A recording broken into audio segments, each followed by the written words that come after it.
He was told to wait outside like a nobody. So he came back inside as the CEO and fired them all. Welcome to Tales by Orion. Let us uncover what really happened. The Grandeur Metropolitan, once the crown jewel of Sterling Valerius Hotels, a sprawling global chain renowned for its uncompromising luxury and impeccable service, now carried the faint, almost imperceptible scent of decay. Not physical decay, for its marble lobbies still gleamed, its chandeliers still sparkled, and its velvet upholstery remained plush and pristine. Rather, it was a subtle rot of morale, a quiet erosion of the human element that had once animated its magnificent spaces. Service scores were plummeting, guest complaints were mounting, and, most alarmingly to the corporate bean counters, profits were stagnant despite soaring occupancy rates. At the very apex of this troubled empire sat Alastair Sterling, CEO of Sterling Valerius, a man whose name was synonymous with ruthless efficiency and an almost surgical precision in corporate restructuring. His office, a minimalist eyrie high above the city, was a testament to his austere power. Vast windows overlooking a sprawling urban landscape, a single, monumental desk, and an air of rarefied, intimidating silence. Alastair, in his late 40s, was a figure of lean, almost ascetic elegance, his silver-streaked hair meticulously combed, his bespoke suits tailored to perfection. His eyes, the color of a winter sky, were sharp, cold, and missed nothing. He was accustomed to commanding, to analyzing data, to making decisions that impacted thousands with a detached, almost scientific objectivity. Emotions, in Alastair Sterling's world, were a liability to be ruthlessly suppressed or efficiently managed. Yet, despite his formidable intellect and his legions of highly paid analysts, the problem at the Grandeur Metropolitan remained stubbornly intractable. Reports from regional management spoke of staffing inefficiencies, market pressures, and unrealistic guest expectations. But the numbers told a different story, a story of declining quality, of disgruntled employees, of a once proud institution slowly bleeding its lifeblood. Alastair, a man who trusted data above all else, found the discrepancies unsettling. The report from the ground simply didn't align with the stark reality reflected in the financials. He suspected a deeper rot, a systemic issue that filtered down from the very top of the local management, a problem that quantitative analysis alone could not reveal. He needed qualitative data.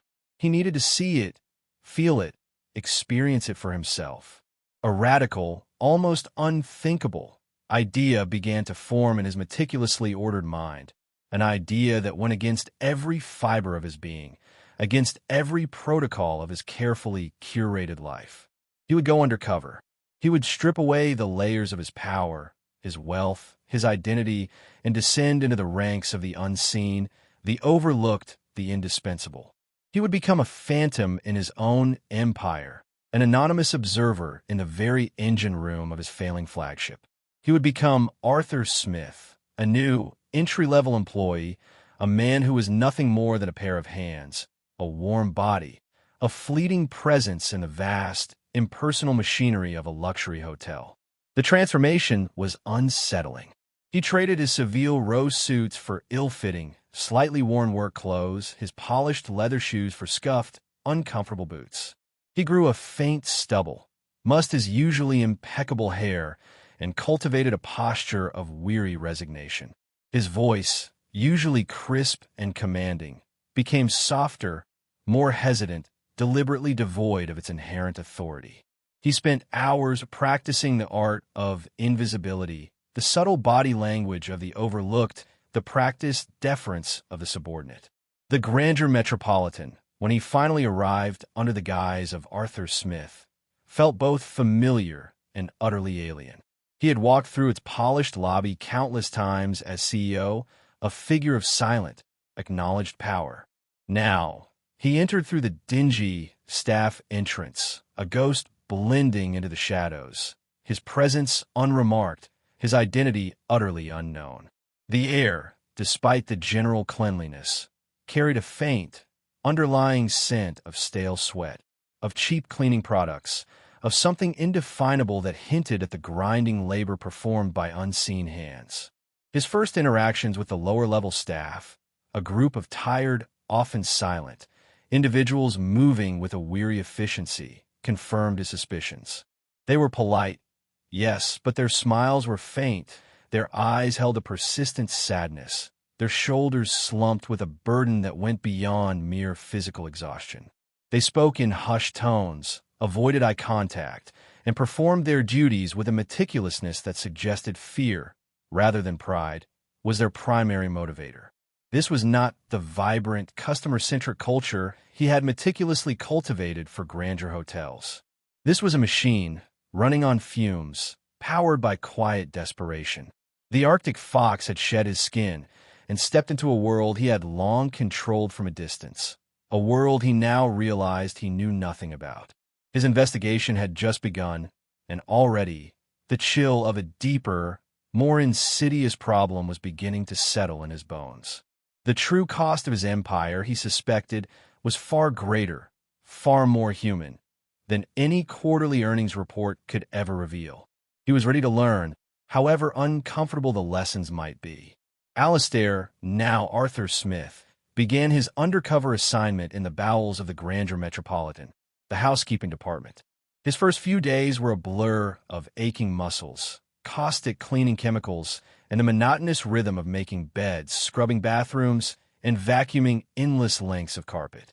He learned the quiet, exhausting dignity of unseen labor, the precise folds of a fitted sheet, the meticulous attention to detail required to maintain the illusion of seamless luxury for guests who would never spare a second thought for the hands that created it. He moved alongside Elena, a woman whose face was a roadmap of resilience, her dark, tired eyes holding a quiet, unwavering strength. Elena was a veteran, a fixture of the housekeeping department for over 2 decades.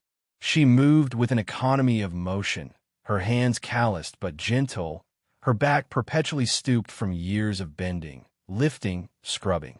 She spoke little, but when she did, it was with a dry wit or a quiet, practical wisdom that belied her unassuming role.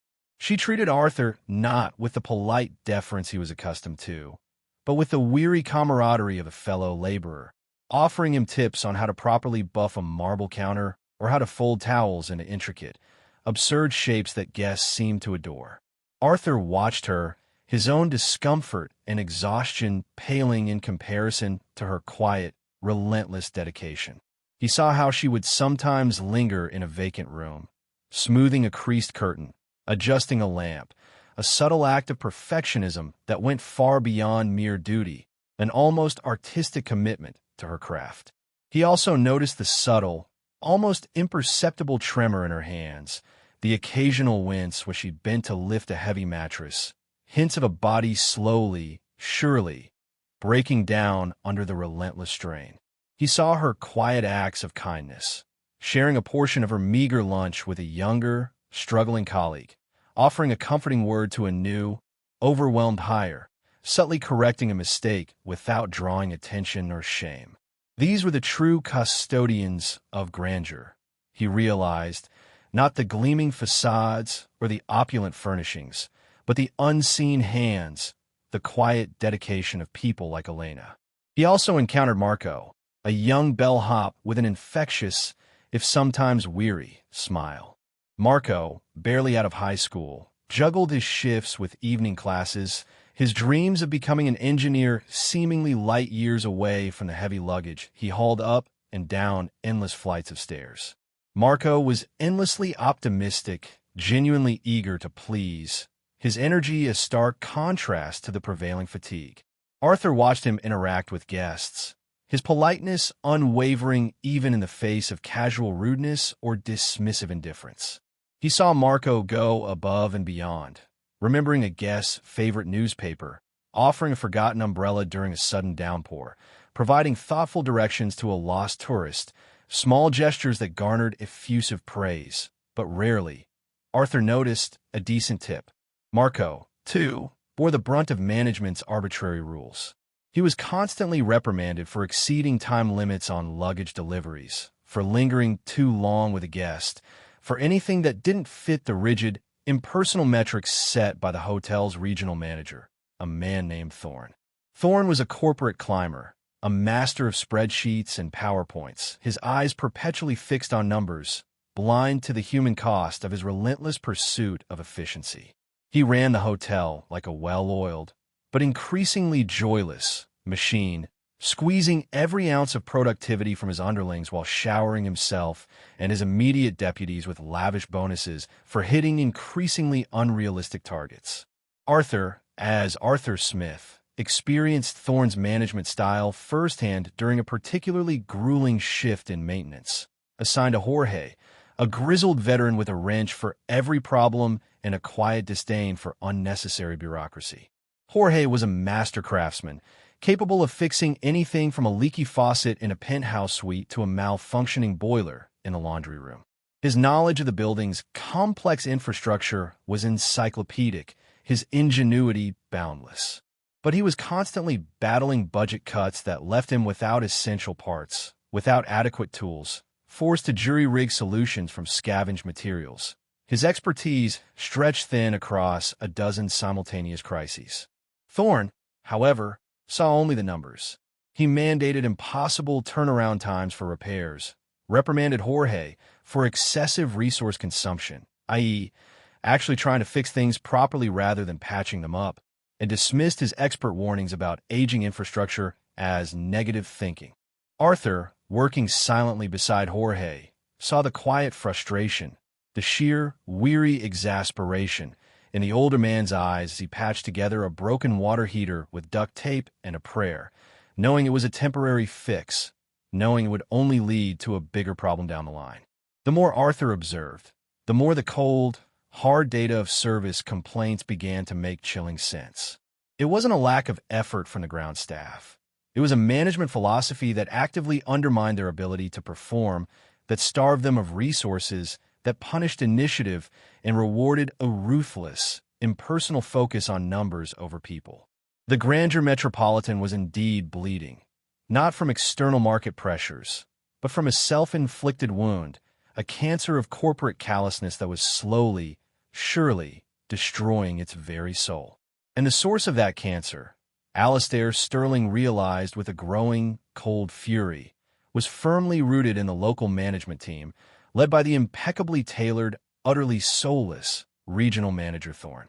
The Arctic fox felt a familiar chill settle in his bones, not the cold of his usual detachment, but the cold, quiet fury of a man who was about to deliver a very personal and very devastating reckoning. He had seen enough, and what he had seen made his blood run cold. The breaking point arrived with the brutal efficiency of a perfectly executed corporate maneuver. It involved a VIP guest, a missing luxury watch, and a perfectly innocent, yet profoundly vulnerable employee. The VIP, a notoriously irascible billionaire named Abernathy, a minor industrialist whose public tantrums were almost as legendary as his private jet collection, had checked out of his penthouse suite, only to discover, hours later, that a custom-made, diamond-encrusted timepiece was missing from his luggage. His outrage was immediate, his demands for restitution and swift, punitive action against the hotel staff vociferous. Regional manager Thorne, ever the opportunist, ever eager to deflect blame and demonstrate his unwavering loyalty to the bottom line, saw not a complex problem demanding careful investigation, but a chance to consolidate his power and further reinforce his iron-fisted control over the ground staff. He immediately, and without due process, singled out Elena, the veteran cleaner, as the primary suspect. Elena, whose integrity was as unblemished as the polished marble she meticulously maintained, was summoned to Thorne's opulent, glass-walled office, ostensibly for questioning. Arthur, working as a temporary maintenance assistant that day, was instructed by Thorne's nervous assistant to wait outside, a casual dismissal that perfectly encapsulated the contempt with which management viewed the invisible army of hotel staff. He found Elena already there, standing stiffly before Thorne's polished mahogany desk, her face pale, her hands clasped tightly before her. Her supervisor, a young, ambitious woman named Miller, whose corporate climber tendencies made her Thorne's favored protege, stood beside her, her expression one of carefully calibrated severity. Arthur moved to stand beside her, a quiet, almost imperceptible gesture of solidarity. Thorne, his expression a mask of cold, imperious authority, began his interrogation. "Elena," he began, his voice dangerously soft, yet carrying the sharp crackle of unyielding power. "Mr. Abernathy's watch. It was reported missing from his suite, which you, I believe, cleaned this morning. A very expensive watch, Elena. A very, very expensive watch." Elena looked at him, her tired eyes holding a flicker of confusion, then a dawning, horrified comprehension. "Sir," she began, her voice trembling slightly, I did not see any watch. I cleaned the suite as always. Meticulously. I would never. "Do not insult my intelligence, Elena," Thorne interjected, his voice hardening, each word a hammer blow. "You were the only staff member in the suite for a prolonged period. The watch is gone. The conclusion, however unfortunate, is self-evident." Miller nodded in agreement, her gaze fixed on Elena with an almost chilling detachment. "We conducted a thorough search, Elena. It's simply not there. The insinuation is clear." Arthur watched, his blood beginning to simmer. This was a setup, a calculated act of corporate scapegoating. He had seen Elena in action. He knew her integrity, her meticulousness. She would no more steal a watch than fly to the moon. He also knew that Thorne had a reputation for using any means necessary to protect the hotel's image and his own career, even if it meant sacrificing an innocent, low-level employee. "Mr. Thorne," Arthur interjected, his voice surprisingly firm, though he kept it low, respectful. "Perhaps there has been a mistake. Elena is known for her honesty, her integrity. She has worked here for over 20 years without a single blemish on her record." Thorne's glacial eyes flickered towards Arthur, then narrowed. "And who, pray tell, are you, young man?" he inquired, his voice dripping with icy condescension. "You are Arthur Smith, a new hire in maintenance, I believe. This is a private matter, an internal investigation. Your opinion is not requested. I suggest you know your place and wait outside." He gestured dismissively towards the door, his words a clear, unambiguous dismissal. "You wouldn't understand the complexities of such situations, Arthur. You're just here to unclog toilets and fix leaky faucets." The casual contempt, the effortless reduction of his worth, of his very humanity, stung Arthur with a cold fury that resonated deep within Alistair's sterling soul. This was not just an insult to Arthur Smith. It was an insult to every hard-working, dedicated employee who had ever been dismissed, overlooked, or trampled upon by arrogant, short-sighted management. He felt a familiar, chilling calm settle over him, the calm that always preceded a decisive, devastating move in the boardroom. "Mr. Thorne," Arthur said, his voice quiet, dangerously so, but imbued with a new, almost imperceptible, authority that made Thorne pause, a faint flicker of unease in his eyes. "With all due respect, sir, I believe I understand perfectly the complexities of integrity, of injustice, of trust. These are universals, are they not? Regardless of one's position on the corporate ladder." Thorne stared at him, his initial irritation replaced by a dawning, bewildered surprise. The new maintenance man, the one who was supposed to be waiting outside, was speaking to him not with deference, but with a quiet, unnerving challenge. Before Thorne could formulate a response, Arthur continued, his gaze unwavering, fixed on Thorne's eyes. "As for Mr. Abernathy's watch, sir, I believe I know precisely where it is." The words, delivered with a quiet, unshakable certainty, hung in the air, shattering the tense silence, sending a ripple of astonishment through the room. Elena gasped softly. Miller looked aghast, and Julian Thorne, the powerful regional manager, found himself, for the first time in a very long time, genuinely, profoundly disoriented. The contemptible underling, the one he had told to wait outside, had just issued a direct, undeniable challenge. And Alistair Sterling, the Arctic Fox, knew, with a chilling certainty, that the true reckoning had just begun. The game was no longer confined to the shadows. It was about to be played in the harsh, unforgiving light of day. And Arthur Smith, the humble maintenance man, was about to reveal his hand. The air in Regional Manager Thorne's office crackled with a palpable tension. Arthur's quiet assertion, "I believe I know precisely where it is," had landed with the force of a thunderclap. Thorne stared at him, his face a mask of disbelief and rapidly escalating fury. "What utter nonsense!" Thorne exploded, slamming his hand on the desk. "Are you mad, boy? Are you accusing Mr. Abernathy of misplacing his own property?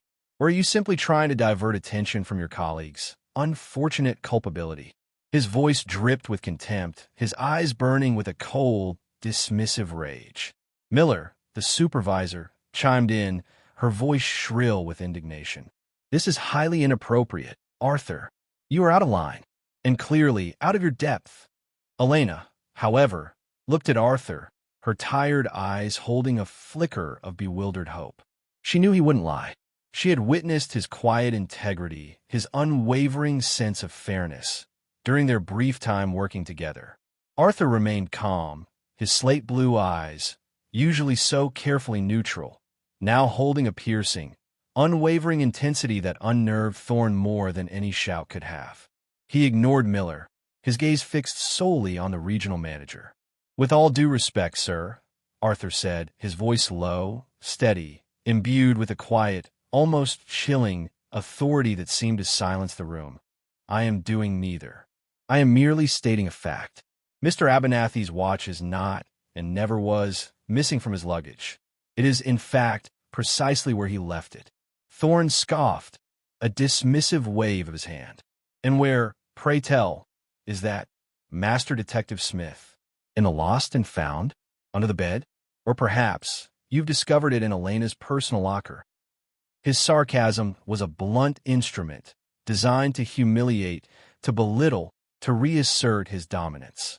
Arthur's eyes, however, did not waver.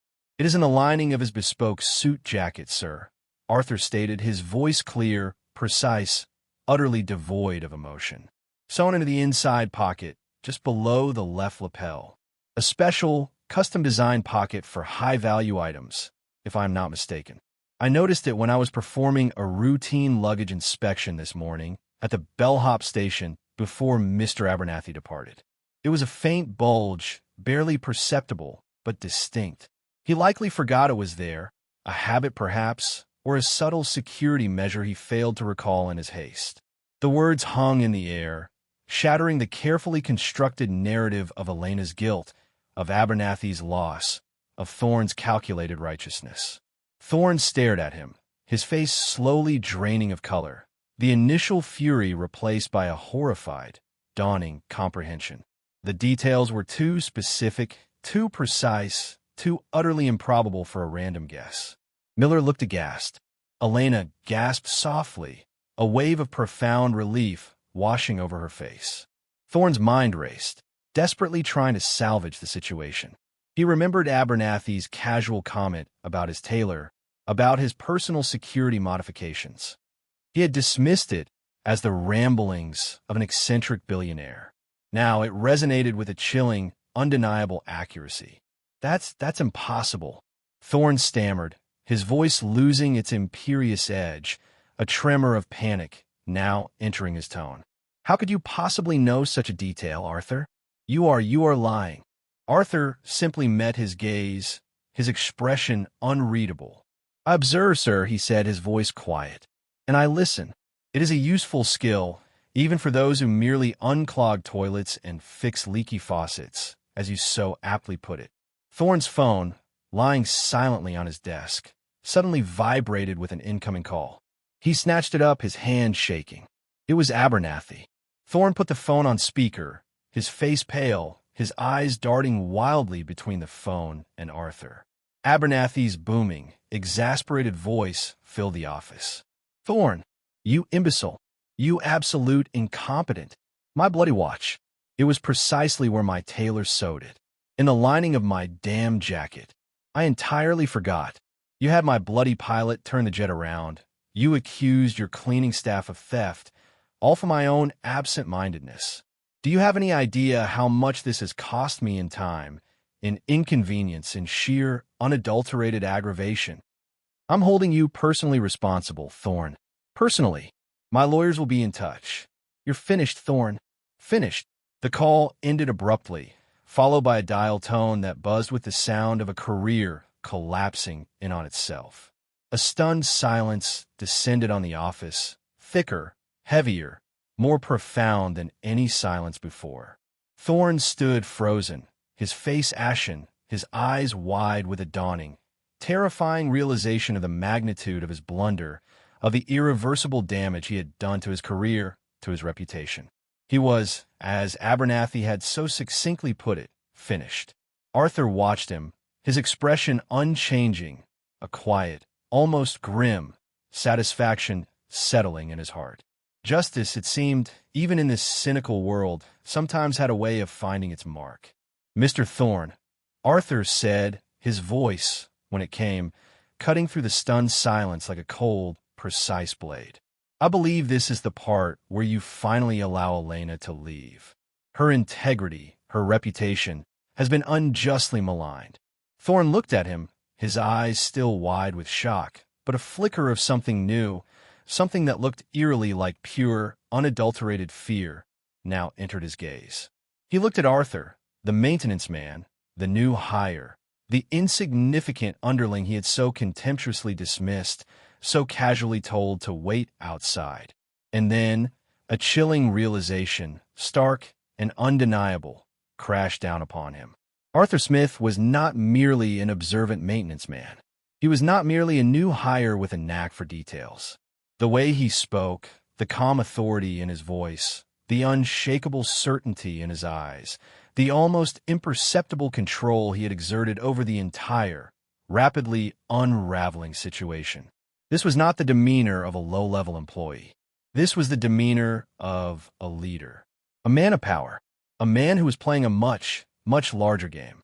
And then, a name, a legend whispered in the hushed corridors of corporate power, a name that struck fear into the hearts of executives across the globe, flashed into Thorne's mind. Alastair Sterling, the Arctic Fox, known for his brutal, personal assessments, for his sudden, devastating interventions, for his uncanny ability to uncover rot at the very heart of his empire. The thought was so terrifying, so utterly improbable, that it made Thorne's blood run cold. He stared at Arthur, his eyes wide with a dawning, horrified comprehension. "You," Thorne whispered, his voice trembling, barely audible. You're him, aren't you? You're Sterling." Arthur simply met his gaze, a slow, chilling smile spreading across his lips, a smile that finally, irrevocably, shattered the illusion of Arthur Smith and revealed the unyielding, formidable presence of Alastair Sterling, CEO of Sterling Valerius Hotels. "Indeed, Mr. Thorne," Alastair Sterling said, his voice, now stripped of its humble disguise, resonating with a power that filled the office, that vibrated through the very bones of everyone present.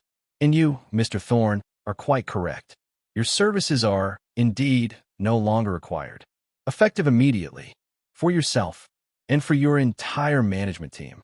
The Arctic Fox had finally emerged from his disguise, and the hunt for the entire, corrupt, and deeply complacent management team had just begun. The silence that followed Alastair Sterling's pronouncement was absolute, a heavy, suffocating blanket of disbelief and dawning terror. Thorne stood frozen, his face ashen, his eyes wide with a horrified comprehension that bordered on apoplectic. Miller, his ambitious protégé, whimpered, her meticulously constructed facade crumbling into a pathetic pile of dust. Elena, the unassuming housekeeper, watched the scene unfold with a quiet, almost stunned awe, her initial bewilderment slowly giving way to a dawning, profound sense of vindication. Alastair Sterling, now fully shed of his Arthur Smith disguise, stood tall, his posture radiating an authority that filled the opulent office, eclipsing the very air. His voice, now restored to its customary crisp, commanding resonance, cut through the silence with a precision that was more terrifying than any shout. "Let me be clear, Mr. Thorne," Alastair Sterling began, his gaze unwavering, fixed on the trembling regional manager. "This is not merely about a misplaced watch or a single misjudgment. This is about a systemic failure of leadership, a complete and utter disregard for the very people who form the backbone of this establishment, for the guests who trust us with their comfort, for the brand that bears my name." He paused, his voice dropping to a low, dangerous growl. "I've spent the past 3 weeks observing, listening, experiencing firsthand the culture of fear you have meticulously cultivated, the unrealistic targets you have imposed, the budget cuts you have ruthlessly enacted, not to improve efficiency, but to line your own pockets with bonuses extracted from the very blood and sweat of these good people." His gaze swept over Elena, then over the now terrified Miller, then returned to Thorne. "I have seen dedicated employees like Elena, a woman whose integrity is beyond question, whose loyalty to this hotel spans decades, unjustly accused, publicly humiliated, simply to protect your own incompetence. I have seen hard-working bellhops like Marco, full of genuine enthusiasm, stifled by your arbitrary rules, forced to compromise their guest service for the sake of your impossible metrics. I have seen master craftsmen like Jorge, a man with unparalleled knowledge of this building, starved of resources, forced to patch together solutions with ingenuity and prayer, while you rewarded yourself for cost savings that threatened the very infrastructure of this establishment." His voice rose slightly, filling the office with the force of his cold fury. "You have not managed this hotel, Mr. Thorne. You have plundered it. You have dismantled its soul, piece by agonizing piece. You have turned a once proud institution into a breeding ground for discontent, for resentment, for apathy. And you, and your entire team." He gestured dismissively to the now cowering Miller and to the broader, invisible management structure that Thorne represented, "are directly responsible for the precipitous decline in our service scores, in our guest satisfaction, and ultimately, in our profits." He took a single, deliberate step forward, his gaze boring into Thorne's. "You told me, Arthur Smith, to know my place. You told me to wait outside. You told me I wouldn't understand the complexities. Well, Mr. Thorne, I understand perfectly. I understand that your place is no longer within the Sterling Valerius organization.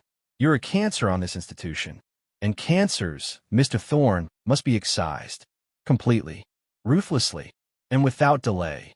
His voice, now cold as ice, delivered the final, devastating blow. "Therefore, Mr. Thorne, and with immediate effect, you are fired. Your entire management team, all those who reported directly to you, and who participated in this culture of neglect and abuse, are also terminated. Clean out your desks. You will be escorted from the premises." Thorne opened his mouth, a strangled sound escaping him, a desperate plea, an indignant protest, but no coherent words formed. He was a man utterly undone, his carefully constructed world collapsing around him in a spectacular public implosion. Alastair Sterling did not wait for a response. He turned, his gaze sweeping over Elena, whose face was now etched with a mixture of disbelief, profound relief, and a dawning understanding of the true identity of the Arthur Smith who had stood by her side. He offered her a faint, almost imperceptible, nod of acknowledgement. "Ms. Holloway," Alastair Sterling said, his voice now calm, collected, addressing his formidable executive assistant, who had entered the office at the sound of his unwavering pronouncements, her own face reflecting a profound, if carefully controlled, satisfaction. "Please ensure that the necessary protocols are immediately initiated, and inform Mr. Vance, the global head of HR, that I require his presence here at the Grandeur Metropolitan first thing tomorrow morning. We have a great deal of work to do, work that involves rebuilding, and the very careful selection of new leadership. Leadership that understands the true meaning of service. and the true value of people. The Arctic fox had not just returned. He had waged a personal war against the rot in his empire. And in doing so, he had delivered a reckoning that would send shockwaves through every level of Sterling Valerius hotels, a reckoning that would forever redefine the meaning of leadership, of accountability, and of the profound, often overlooked dignity of honest labor. The era of contemptuous management had just come to a very abrupt and very public end. The immediate aftermath of the mass firings at the Grandeur Metropolitan was a whirlwind of controlled chaos. The news, originating from Thorne's office, spread through the hotel like wildfire, a mixture of disbelief, shock, and a thrilling, almost terrifying sense of vindication among the rank and file. Marcus Vance, the global head of HR, arrived first thing the next morning, his face a mask of grim determination as he absorbed Alastair Sterling's terse, precise briefing. He was a man who understood numbers, policies, and the delicate art of corporate triage, but he also understood the subtle language of morale, of employee loyalty, and the devastating impact of a toxic leadership culture. He moved swiftly, his team implementing Alastair's directives with ruthless efficiency. The immediate removal of Thorne and his inner circle, the freeze on all their bonuses and severance packages, the commencement of a thorough, forensic audit of their departmental financials. But more importantly, Vance also understood that this was not merely an act of punishment. It was an opportunity for profound corporate redemption. Alastair Sterling, shedding the last vestiges of his Arthur Smith persona, addressed the entire staff of the Grandeur Metropolitan in the main ballroom. The atmosphere was a mixture of tense anticipation and a palpable, almost disbelieving, hope. He did not mince words.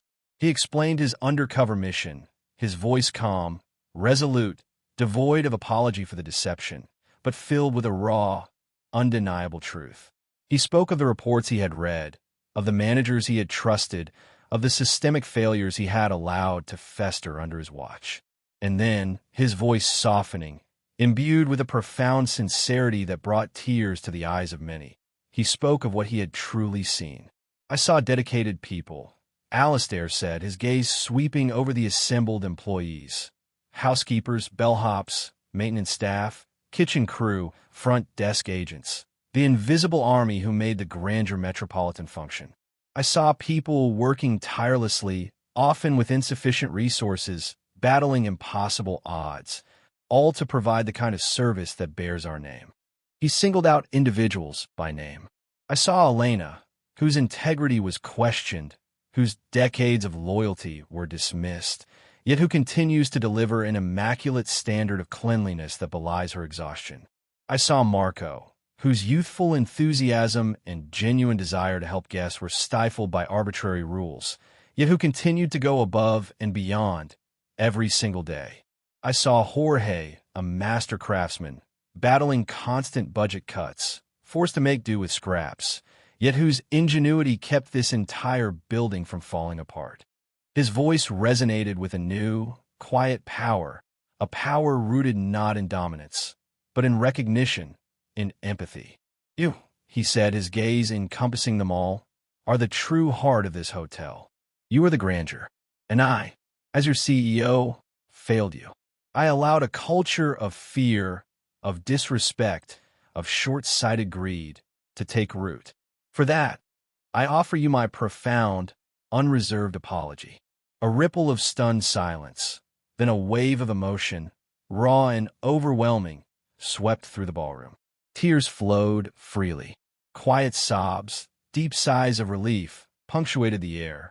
It was the sound of burdens being lifted, of invisible labor finally being seen, of long-suppressed frustrations finally finding release. But today, Alastair continued, his voice firm, resolute. That changes. We will rebuild this hotel. We will restore its soul, and we will do it together. Starting today, we will implement new policies.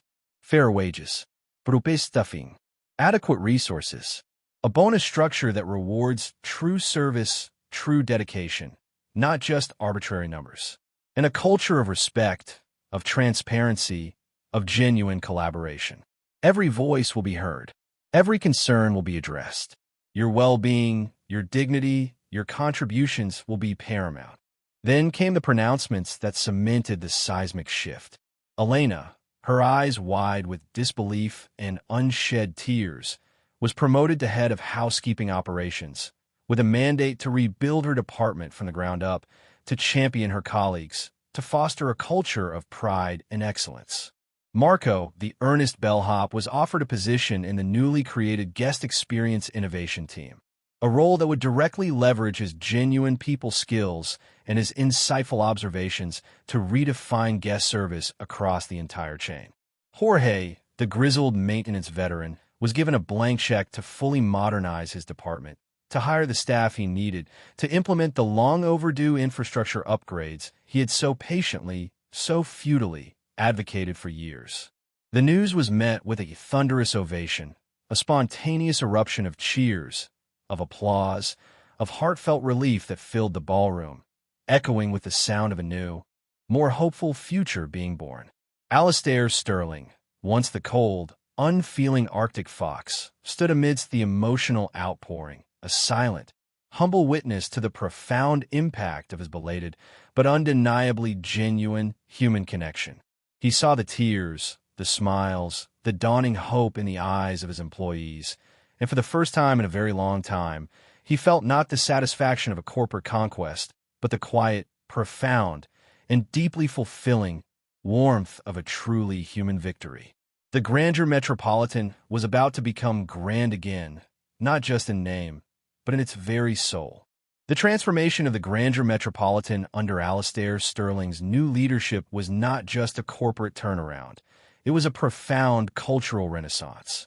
The rigid, fear-based hierarchy that Thorne had cultivated was systematically dismantled, replaced by a philosophy rooted in respect, empathy, and employee empowerment.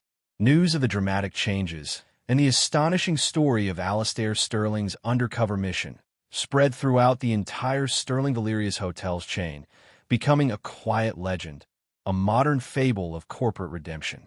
Alastair no longer operated from his ivory tower, detached from the ground-level realities of his business. He instituted a new corporate philosophy, grandeur, built on humanity, a stark contrast to his previous, more numbers-driven approach. He began making unannounced visits to hotels across the chain, not as a remote, intimidating CEO, but as a listener, a learner, a champion of his employees. He held open-door sessions with staff at all levels, genuinely soliciting their feedback, their concerns, their ideas. He empowered managers, like the newly appointed Elena at the Grandeur Metropolitan, to foster a culture of trust and transparency within their departments, to prioritize staff well-being, to reward initiative and genuine guest service rather than just hitting arbitrary metrics. Elena, now operating with authority and a newfound confidence, became a powerful advocate for her team. She implemented flexible scheduling, introduced quality-of-life improvements, and created a mentorship program for new hires, fostering an environment where every housekeeper felt valued, respected, and part of a proud team. Her department, once a symbol of grueling, anonymous labor, became a model of efficiency, professionalism, and genuine camaraderie, leading to a dramatic improvement in cleanliness scores and guest satisfaction. Marco, the earnest bellhop, now thrived in his role on the Guest Experience Innovation Team. His natural empathy and keen observations, once dismissed as lingering, were now celebrated. He spearheaded initiatives like personalized welcome experiences for repeat guests, a local insights program where staff shared their favorite hidden gems of the city, and a digital feedback system that truly listened to guest suggestions, leading to a palpable shift in guest loyalty and glowing online reviews. Jorge, the seasoned maintenance chief, reveled in his newfound autonomy and the resources he now commanded. He meticulously overhauled the hotel's aging infrastructure, investing in preventative maintenance and cutting-edge diagnostic tools. His department, once a source of constant headaches and emergency repairs, became a bastion of efficiency and proactive problem-solving, ensuring the seamless operation of the hotel's complex systems. The tangible results were undeniable. Service scores at the Grandeur Metropolitan and gradually across the entire chain soared. Guest satisfaction reached unprecedented levels. Online reviews became a testament to the warmth, attentiveness, and genuine care of the staff, qualities that had once been systematically suppressed.